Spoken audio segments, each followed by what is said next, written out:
بسم اللہ الرحمن الرحیم ایاک نعبد و ایاک نستعین۔ میرے پاکستانیوں، سب سے پہلے تو یوب کے اندر جو ہمارے فوجی شہید ہوئے اور جو زخمی ہوئے، میں ساری قوم کی طرف سے ان کے خاندانوں کو، ان کے بہن بھائی، رشتہ دار، بیوی، بچے، ماں باپ، ہم سب ساری قوم کی طرف سے آپ کے لیے دعا کرتے ہیں کہ اللہ آپ کو صبر دے اور آپ کو طاقت دے یہ مشکل وقت کا سامنا کرنے کے لیے۔ اور میں یہ بھی مجھے جب میں سنتا ہوں کہ کرم میں بھی کچھ انتشار ہے اور ہمارے پختونخوا میں خاص طور پہ پولیس کے اندر کافی اس سال کافی شہادتیں ہوئی ہیں، تو میں صرف آج ایک بات کہنا چاہتا ہوں کہ میں نے جنرل باجوہ کو جب افغانستان کے اندر پتہ تھا کہ امریکی وہاں سے نکلنے لگے ہیں، تو میں تب سے ان کو کہہ رہا تھا کہ مجھے خوف ہے پاکستان کی سیکیورٹی کا ایشو، کہ اگر وہاں سول وار ہوگی افغانستان میں تو اس کا سارا فال آؤٹ پاکستان میں آئے گا۔ میں اپنی کیبنٹ کو بتاتا رہا، ساری میری کیبنٹ گواہ ہے کہ میں ان سب کو کہتا تھا کہ جو 21 اور 22 کی سردیاں وہ ہمارے لیے بہت اہم، کرٹیکل ہیں، مشکل ہیں، سب کو میں بتاتا تھا۔ اور میں نے جب جنرل فیض کی بات کی اور جنرل باجوہ کو میں نے سمجھایا کہ صرف جنرل فیض کو سردیوں تک اس لیے رکھنا چاہتا ہوں کہ وہ 5 سال سے وہ سیکیورٹی چیف ہیں، انٹیلیجنس کے چیف تھے پاکستان میں، ان کے رابطے تھے افغانستان کے طالبان سے بھی، دوسری حکومت سے بھی، اور ان کا ہونا اس وقت بڑا ضروری تھا جب یہ چینج اوور ہو رہا ہو۔ تو میں نے کبھی بھی یہ نہیں سوچا تھا کہ آرمی چیف جنرل فیض کو میں نے بنانا ہے، کیونکہ مجھے تو پتہ ہی نہیں تھا باقی کون تھے جو رننگ میں تھے۔ لیکن یہ جنرل باجوہ نے اپنی ان کو لوگوں کو بتایا ہوا تھا کہ عمران خان نے فیصلہ کیا ہوا ہے، ان کو میرے خلاف کیا۔ اور جو اصل ایشو تھا کہ جب یہ چینج اوور ہو رہا تھا افغانستان میں، تو یہ بڑا امپورٹنٹ تھا کہ اس وقت جو ایکسپیرینسڈ سیکیورٹی چیف تھا وہ ڈیل کرتا، کیونکہ اگر ہم نے، اور میں میری کیبنٹ گواہ اس کی، میں بار بار کہتا گیا کہ اگر ہم نے یہ صحیح طرح ٹرانزیشن ہم نے نہ کی تو پاکستان کو مسئلے مسائل آئیں گے۔ اور شروع میں کچھ نہیں ہوا، لیکن کیونکہ نہ ٹائم دیا گورنمنٹ نے، جو انہوں نے فیڈرل گورنمنٹ لے کے آئے، نہ ان کو کوئی انٹرسٹ تھا، یہ تو اپنے چوریاں معاف کرنے میں لگ گئے آتے ساتھ ہی، نہ ان کو سمجھ تھی۔ اس کے علاوہ جو مسئلہ آیا، جیسے ہم نے گورنمنٹس اپنی پختونخوا کی اور یہ پنجاب کی جب ختم کی، اور یہ جو کیئر ٹیکر سیٹ اپ آیا، کیئر ٹیکر سیٹ اپ کو ان کو کوئی انٹرسٹ ہی نہیں ہے اس چیز کے اندر، نہ ان کی کوئی اہلیت ہے۔ پختونخوا کے کیئر ٹیکر سیٹ اپ کی بات کر رہا ہوں، وہاں ANP اور JUI وہاں حکومت کر رہی ہیں کیئر ٹیکر کے نام پہ، اور وہاں ذرا کرپشن کی ذرا ریٹس دیکھیں کہ جو کرپشن کس لیول کی ہو رہی ہے، لیکن کسی کو اس کی پرواہ نہیں ہے، صرف ایجنڈا ایک ہے کہ کس طرح تحریک انصاف کو ختم کرنا ہے۔ ہر روز تحریک انصاف کے لوگوں کے گھروں پہ جاتے ہیں، ان کو وہاں پختونخوا میں گاڑیاں اٹھا لیتے ہیں۔ پختونخوا کے اندر جدھر خاص طور پہ کنزرویٹو ہیں لوگ، ادھر گھروں میں بھی گھسنا شروع ہو گئے ہیں، اور صرف کوشش ادھر بھی اور سارے پاکستان میں ہے کہ اس وقت تحریک انصاف کو کیسے ختم کرنا ہے۔ سارا انٹیلیجنس ایجنسیز کی کانسنٹریشن بجائے یہ کہ وہ دیکھیں کہ ملک کو سیکیورٹی دیں، جو کہ یہ پھیلتی جا رہی ہے، یہ جو دہشت گردی ہے، بجائے اس کے اوپر کانسنٹریٹ کریں، وہ ساری کانسنٹریشن ہے کہ اس پارٹی کو کیسے ختم کرنا ہے۔ الیکشن آ رہے ہیں، الیکشن سے پہلے پارٹی کو کیسے ختم کرنا ہے۔ میں آج اس لیے بھی آپ سے بات کرنا چاہتا تھا کہ مجھے عجیب سی خبریں آ رہی ہیں، جو لوگ جن کو اس وقت رکھا ہوا ہے جیلوں کے اندر، اب کیا کوشش کی جا رہی ہے، اپروورز ڈھونڈے جا رہے ہیں ہمارے لیڈرشپ سے، یا وہ لوگ جو پکڑے ہوئے ہیں ان سے اپروور کیا بن رہے ہیں، اپروور کا وعدہ معاف گواہ کیا ہے کہ جی یہ کہیں کہ یہ عمران خان کے کہنے کے اوپر ہم نے یہ کور کمانڈر کے گھر میں حملہ کیا. اور وہاں جا کے یہ بھی سننے ہیں, ذرا سنیں بات, کہ وہاں جو کاغذات جو سیکرٹ فائلز پڑی تھی ان کو کسی طرح آگ لگانی تھی یا کیا کرنا تھا. یہ عمران خان کہہ رہا ہے کہ فوجی انسٹالیشنز کے اوپر اٹیک کرو, اور ادھر پھر کوئی سیکرٹ فائلز, یہ بھی کہیں 164 کے بیان لکھوانے کی کوشش ہو رہی ہے ان لوگوں سے, میجسٹریٹ کے سامنے جا کے کہے کہ جی عمران خان نے مجھے بھیجا تھا وہاں, اور آگ بھی لگانے کو اور پھر وہ کوئی فائلیں بھی جلانے کو. اب میں جو یہ کرنے کی کوشش کر رہے ہیں, میرا آپ سے سوال ہے, پہلی چیز کہ کیا یہ پبلک مان جائے گی اس کو کہ عمران خان چاہے گا کہ فوجی نہتے شہریوں سے فوج کے اوپر اٹیک کروائے گا عمران خان؟ یا تو چلیں یہ کہنا بغاوت کا مطلب ہوتا ہے کہ بندوقوں سے اٹیک ہوتا ہے. سول وار میں دونوں طرف بندوقیں ہوتی ہیں. آپ سول وار کی بات کر رہے ہیں نا, بغاوت کیا اپنی فوج کے خلاف اگر عمران خان کرے گا تو وہ کوئی عورتیں جن کو پکڑا ہوا ہے, کیا وہ عورتیں جائیں گی وہاں اور وہاں نوجوان جائیں گے جن کے پاس کوئی ہتھیار نہیں ہوں گے, وہ جا کے اٹیک کریں گے فوج کو؟ کوئی یہ عقل ہے یہ؟ کیا یہ لوگ مان لیں گے یہ؟ اور پھر بیان یہ دے رہے ہیں کہ کوئی کاغذات وہاں, کوئی میں نے ملک کی سیکرٹس کے اوپر کوئی کچھ کرنا تھا, یعنی میں نے کوئی ان کی سیکرٹ فائلز کوئی جلانی تھی یا کیا کرنی تھی.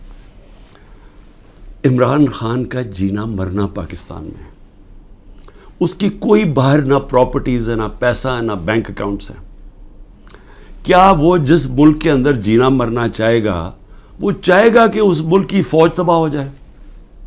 اور جب کہ اس کو پتہ ہے کہ ساتھ والا جو ہمارا ہمسایہ ہے اس کے اندر جو RSS کی آئیڈیالوجی ہے, جو ان کا نظریہ ہے, وہ پاکستان کو تسلیم ہی نہیں کرتے. وہ جو مسلمانوں پہ ظلم کر رہے ہیں وہاں ہندوستان میں, تو ان کی تو پوری آئیڈیالوجی ہے اس چیز پہ. وہ تو پیچھے دیکھتے ہیں کہ جب سے مسلمان آئے ہماری ہندوستان کی تباہی ہوئی ہے. وہ تو ہمیں سارا ذمہ دار, ہر بری چیز کا ذمہ دار وہ مسلمانوں کو اور پھر پاکستانیوں کو ٹھہراتے ہیں. تو کیا عمران خان جو ایک آزاد انسان ہے وہ چاہے گا کہ اپنی فوج کمزور ہو جائے؟ اور فوج کمزور ہونے کا مطلب کہ ملک پھر ٹوٹ جائے, کیونکہ اتنا بڑا جو ہمارا ہمسایہ جو مضبوط ہوتا جا رہا ہے, تو ان کے تو آپ تھنک ٹینکس میں دیکھیں, ان کے تو تھنک ٹینک کہتے ہیں کہ پاکستان کو 3 حصے میں کر دو. سو پہلے تو یہ جو 164 کا بیان ہے, یہ اگر لکھوا بھی لیں گے لوگوں سے, کیا یہ قوم مان جائے گی؟ کیا 9 مئی کا قوم مان گئی ہے کہ یہ عمران خان نے ساری سازش کی تھی, یعنی اپنے اوپر یہ حملہ کروایا پہلے کمانڈو سے, اور اپنے آپ کو پھر اس نے جیل میں ڈلوایا, اور پھر وہ سارا پلان کے تحت اس نے فوج کے اوپر حملہ کروا دی؟ کیا یہ قوم مان گئی ہے؟ یہ جو سازش ہے, بغاوت ہے, یہ قوم مان گئی ہے کہ عمران خان بہت بڑا غدار ہے؟ اور اگر آپ نے چیک کرنا ہے تو اوپینین پولز دیکھ لیں, سرویز اٹھا کے دیکھ لیں, کوئی سروے اٹھا کے دیکھ لیں, دکانوں میں نکل جائیں, بازاروں میں پوچھیں کہ کیا یہ واقعی عمران خان نے بغاوت کی تھی؟ اور میں آپ کو اس لیے یہ کہہ رہا ہوں کہ دیکھیں, جو پبلک اوپینین ہے وہ اس طرح کنٹرول نہیں ہو سکتا. آپ پروپیگنڈا سے پبلک اوپینین کو نہیں کنٹرول کر سکتے کہ یہ اگر 164 کا بیان آ بھی جائے گا, عمران خان کو جیل میں بھی ڈال دیں گے, سزا بھی دلوا دیں اس کو, سالوں میں جیل میں رکھ لیں, کیا قوم مان جائے گی اس کو؟ کیا دنیا مان جائے گی؟ کیا جو بیرون ملک پاکستانی ہمارا سب سے بڑا اثاثہ بیٹھا ہوا ہے, 1 کروڑ پاکستانی باہر بیٹھا ہوا ہے, جن کی دولت سارے 25 کروڑ پاکستانیوں سے زیادہ ہے, اور وہی پھر سے میں کہتا ہوں, جب انشاءاللہ اس ملک کو ہم اٹھائیں گے ایک دن, تو وہ ان کی انویسٹمنٹ آئے گی جو بچائے گی شروع میں پاکستان کو, اور پھر دنیا سے انویسٹمنٹ آئے گی. تو میں ایک تو یہ کہنا چاہتا تھا کہ یہ, اور کئی لوگوں کے اوپر تشدد کیا گیا ہے, بری طرح تشدد کیا گیا, اور صرف یہ بیان دلوانے کے لیے. اس کے علاوہ جو ہمارے سینئر لوگوں کو رکھا ہوا ہے جیلوں کے اندر ابھی تک, ان سے صرف وہ کہ جی بس بیٹھ کے کہہ دے کہ میں تحریک انصاف چھوڑ رہا ہوں. پھر ایک اور سازش چل رہی ہے, وہ کیا ہے؟ سازش یہ ہے جی کہ ہمارے اندر لوگ چھوڑے ہوئے ہیں ہماری اپنی پارٹی کے ہی, اور وہ جو جن کو انہوں نے توڑ لیا, جن کو انہوں نے کہلوا دیا کہ جی اب تو عمران خان کے اوپر کانٹا ڈال گیا, اس نے تو آنا نہیں ہے, تو وہی لوگ جا کے ہمارے لوگوں کو, جو ہمارے ٹکٹ ہولڈرز ہیں پنجاب میں, یا جو ہمارے ایکس ایم پیز ہیں, ان کو جا کے کہہ رہے ہیں کہ جی اب عمران خان نے تو آنا نہیں ہے، اس کے اوپر تو فیصلہ ہو گیا کہ اس کے اوپر تو ہم نے کانٹا ڈال دیا، تو اس نے آنا نہیں ہے، پارٹی بھی ختم ہو جائے گی اب. تو اس لیے بہتر یہ ہے کہ آپ ایک اور کسی، یا یہ جو پی ڈی ایم کی پارٹیز میں چلے جائیں، یا جو بھی ہم نے نئی کوئی پارٹی بنائی اس کے ساتھ چلے جائیں. یہ ایک پروپیگنڈا چل رہا ہے ہمارے لوگوں کو. لیکن میں آج سوال پوچھتا ہوں کہ کیوں نہیں پارٹی ٹوٹ رہی؟ کیوں نہیں وہ لوگ جن کے گھروں پہ حملے ہو رہے ہیں، ان کے بیوی بچوں کے اوپر حملے، ان کو بھی نہیں بخش رہے، ان کے بہنیں، ان کے رشتہ دار، ان کے بزنسز، ان کو نہیں بخشا جا رہا؟ وہ ہو رہا ہے پاکستان میں جو میں کبھی بھی نہیں سوچتا تھا کہ ہماری ملک میں ہو سکتا ہے. نہ کوئی ہماری روایتوں کی کوئی فکر کرتا ہے، نہ جو ہمارا دین، جو نبی صلی اللہ علیہ وسلم کی سنت تھی، حکم دیتے تھے کہ جنگ پہ جاؤ تو عورتیں بچے بوڑھوں کو، آپ نے دشمنوں کے عورتیں بچے بوڑھوں کو ہاتھ نہیں لگانا. یہاں نہ بوڑھے دیکھے جاتے ہیں، ماں باپ نہ دیکھے جاتے ہیں، نہ بچے دیکھے جاتے ہیں، نہ عورتیں. میری بہن، میری 3 بہنیں، ان تینوں کے کچھ نہ کچھ ان کے اوپر، ایک بہن کے اوپر کرپشن کیسز ڈالے ہوئے ہیں، دوسرے کے بیٹے کے اوپر FIR کاٹ دیے ہیں، ایک کے اوپر ایک کا بیٹا باہر چلا گیا، پاکستان سے باہر چلا گیا. تو ان سب کے اوپر کوئی نہ کوئی کیسز چل رہے ہیں، بیوی کے اوپر کیسز چل رہے ہیں. یہ کب تھا مجھے بتائیں کہ ہماری پولیٹکس میں یہ کب ہم اتنے نیچے گرے تھے؟ ہاں تھے، یہ نواز شریف کی خاص طور پہ، یہ شریف خاندان کا تھا کہ گھر کی عورتوں کے اوپر ہمیشہ اٹیک کرتے تھے. بے نظیر کی اور اس کی والدہ کی تصویریں انہوں نے لاہور کے اوپر نیچے پھینکی، گندی تصویریں. انہوں نے وہ جو ویڈیو ٹیپس، مریم ماہر ہے ٹیپس کے اوپر، وہ ٹیپس بنا لیتے ہیں، بلیک میل کرتے ہیں. یہ تو تھا ان کی روایت پرانی. لیکن یہ ہماری اس قوم کے اندر، ہمارے کبھی بھی ویلیو سسٹم میں اس طرح ہم کبھی بھی نہیں گرے تھے. اس کے علاوہ لوگوں کو اغوا کیا ہوا ہے. اور میں یہ ذرا بتا دوں کہ ہمارا اظہر ماشوانی، ہمارے سوشل میڈیا کا، اس کا بھائی کو 2 مہینے سے اٹھایا ہوا ہے. ہمارا جو علی اوان ہے، ہمارے اسلام آباد سے جو MN ہے، ان کے بھائی کو، وہ ایک پروفیشنل ہے، اس کا تعلق ہی کوئی پارٹی سے نہیں ہے، اس کو اغوا کر کے لے گئے. شہزاد اکبر جو انگلینڈ گیا ہوا ہے، اس کے بھائی جو کہ نارمل نہیں ہے، اب نارمل ہے اس کا بھائی، اس کو اٹھا کے لے گئے، وہ غائب کیا ہوا ہے. یہ سب غائب کیے ہوئے ہیں. جب عدالت میں جاتے کہ جی پیش کرو، پولیس کہتی جو ہمیں پتہ ہی نہیں کدھر گئے. اعظم خان جو میرے پرنسپل سیکرٹری تھے، ان کو اٹھا کے غائب کر دیا ہے. اور کوشش کیا ہو رہی ہے اس کو اپروور بنانے کی، جی عمران خان کے خلاف کوئی سٹیٹمنٹ دیں کہیں نہ. تو شہزاد اکبر جو انگلینڈ میں بیٹھا، اس کو میسیجز آ رہی ہیں ہم سب کچھ چھوڑ دیں گے اگر تم عمران خان کے خلاف اپروور بن جاؤ کہ اس کے خلاف کوئی سٹیٹمنٹ دے دو. اور عمران ریاض، اب اس کا کیا تعلق تھا 9 مئی کے ساتھ؟ وہ غائب کیا ہوا ہے، اس کو بھی عدالت کہہ رہی ہے اس کو بلاؤ، وہ بھی نہیں آ رہا. یعنی کب پاکستان میں ایسے ہوا تھا؟ کون سے ایک ملک جو کہتا ہے، ابھی بھی ہم کہتے ہیں ہم جمہوریت ہیں، کس ملک کے اندر اس طرح کی نہ عدالتوں کی سنی جاتی ہے، نہ لوگوں کے فنڈامنٹل رائٹس کی کسی کو کوئی پرواہ ہے؟ جو مرضی طاقتور جو فیصلہ کرتا ہے، وہ جو وہ سمجھتا ہے وہ کرنا چاہے وہ کر سکتا ہے. تو میرا سوال یہ ہے کہ جو بھی طاقت میں بیٹھے ہوئے ہیں، جو یہ سب کچھ کروا رہے ہیں، میں آپ سے ایک سوال پوچھتا ہوں کہ کبھی آپ نے سوچا ہے کہ اتنا زیادہ کسی کے ایک پارٹی کے اوپر آپ زور لگائیں اور ظلم کریں اور وہ پھر پارٹی نہ ٹوٹے؟ پنجاب کے اندر کتنے ٹکٹ ہولڈرز توڑ لیے ابھی تک؟ 297 ہیں ٹکٹ ہولڈرز، ان میں سے 40-50 توڑے ہیں. باقی کیوں نہیں ٹوٹ رہا ہے؟ سب گھروں میں سے نکلے ہوئے ہیں، انہوں نے اپنی فیملیز کو گھروں سے نکال دیا ہے، سب چھپے ہوئے ہیں، بزنسز ان کی بند ہے، وہ ٹوٹ کیوں نہیں رہے؟ سوال پوچھا اپنے آپ سے کہ اتنا ہی زور لگایا، ابھی پختونخوا کے اندر پوری کوشش ہو رہی ہے، کیوں نہیں ٹوٹ رہے؟ وہ اس لیے نہیں ٹوٹ رہے. اور میں بڑے ادب سے اپنے پاور بروکرز کو کہنا چاہتا ہوں کہ بڑا غور سے میری بات سنیں. میں 27 سال سے پولیٹکس میں ہوں، 0 سے پارٹی شروع کی.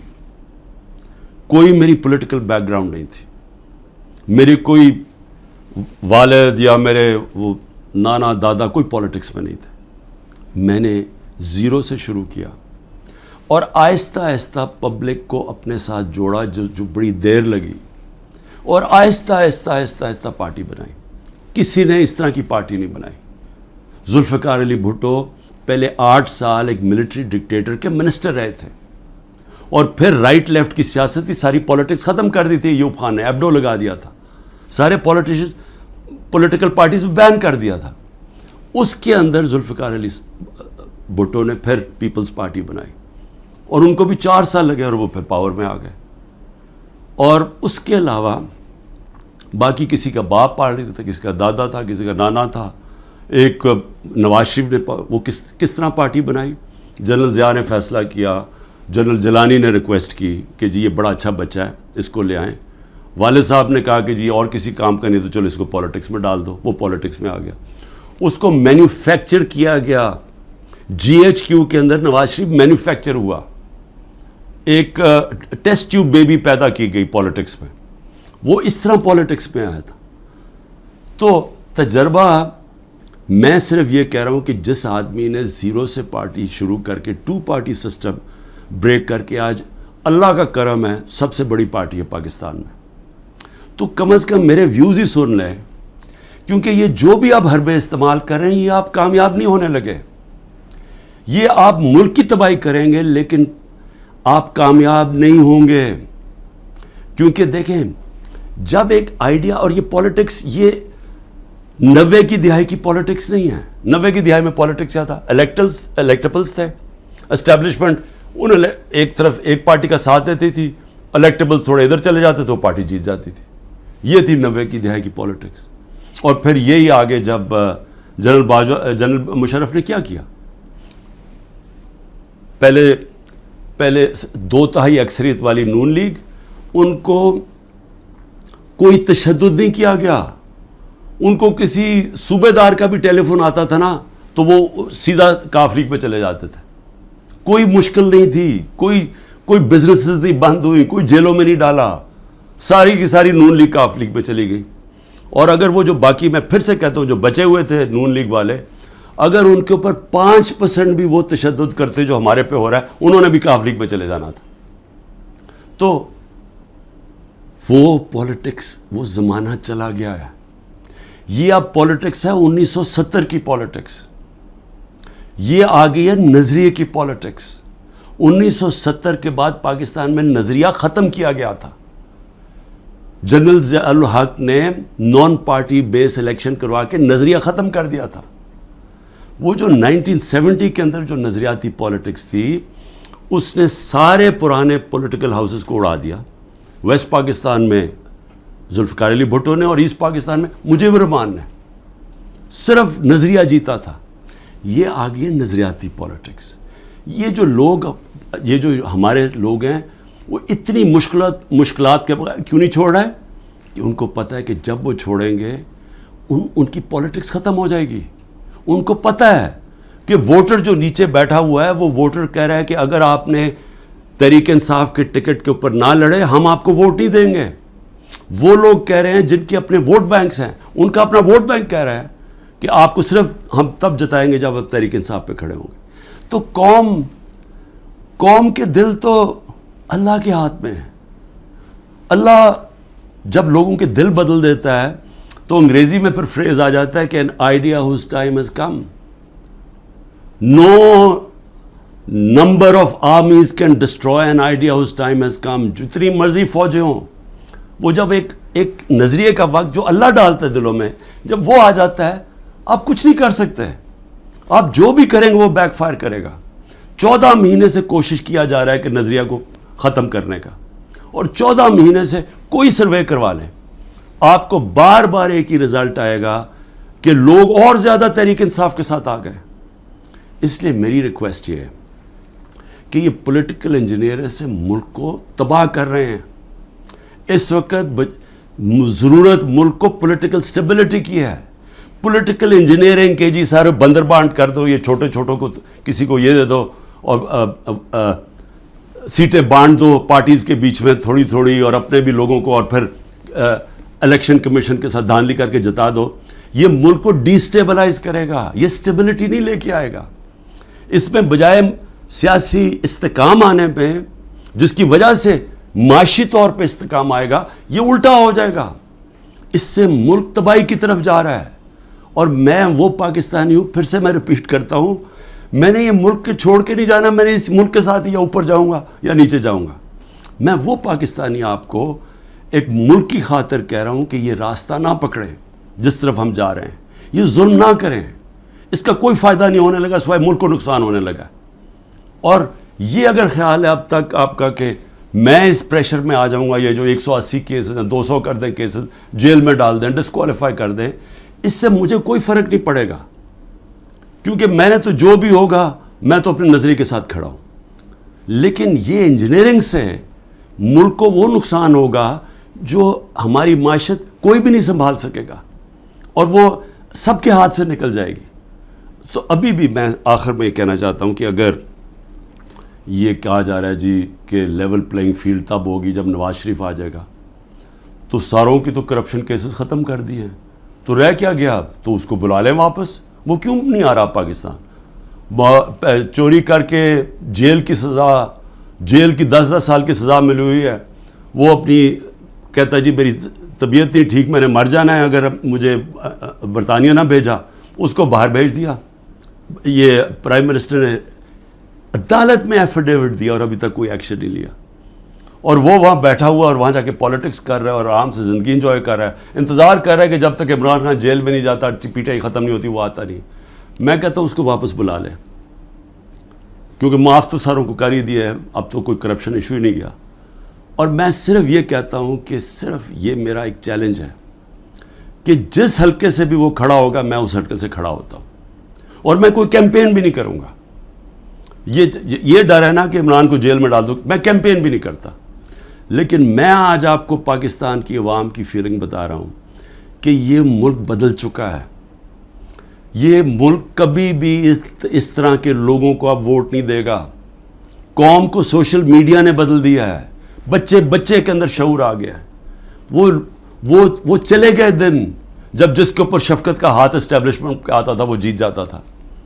یہ آپ کو پچھلی جولائی کے اندر جب پنجاب کے الیکشنز ہوئے پتہ چل جانا چاہیے تھا کہ لوگوں کی موڈ کدھر جا رہی ہے. وہ اگر جولائی میں پورے جو اسٹیبلشمنٹ کی پوری مدد کیے بغیر کے ساتھ, اس کے باوجود الیکشن کمیشن کی پوری مدد, اگر اس کے باوجود ہار گئے تو اب کیا ہوگا ان کے ساتھ؟ تو اس لیے ان لوگوں کو جو اپنی اب سیاسی موت دیکھ رہے ہیں اور جو اسٹیبلشمنٹ کے پیچھے چھپ رہے ہیں, جن کو کوئی فکر نہیں ہے کہ ملک کو کیا ہوتا ہے, کیونکہ ان کے پیسے باہر پڑے ہیں, ان کے تو ڈالرز میں پیسے پڑے ہوئے ہیں, ان کو تو فرق نہیں پڑنا. تو یہ آڑ لے کے بیٹھے ہوئے ہیں کہ ہمیں اسٹیبلشمنٹ کسی طرح پی ٹی آئی کو ختم کرے, تاکہ جناب یہ ان کے پھر جو 30 سال سے پیسہ کھا رہے ہیں ملک کا اور باہر بھیج رہے ہیں, یہ وہ اپنے وہ دھندے پہ لگ جائیں. یہ ان کی ہے. لیکن جن لوگوں کا جینا مرنا پاکستان میں ہے, ان کو تو سوچنا چاہیے کہ یہ تباہی کی طرف ملک کو نہ لے کے جائیں. پاکستان زندہ باد.